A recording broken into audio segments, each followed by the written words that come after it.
So you keep scrolling because you might see something really good. And it's really, really hard to stop. There's now no natural stopping point. There's nowhere where you can get to in your feed and think, okay, that's the end. I'll move on to another thing. It just keeps going and going forever.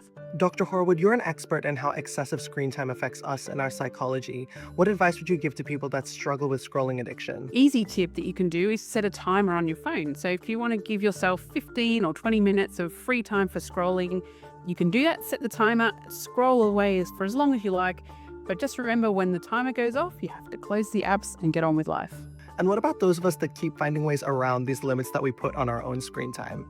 I think it definitely is a symptom of a bigger problem if that's the case. Scrolling is a really good way to avoid things, and we do things to avoid confronting things quite often. So maybe you need to have a deep think about why you're doing the scrolling in the first place. And I know a lot of people that feel really ashamed of their screen time and think it's a reflection on them and their willpower. The biggest favor you can do for yourself is to be kind. That doesn't mean that it's okay to keep on scrolling, especially if the scrolling is causing you problems in your life.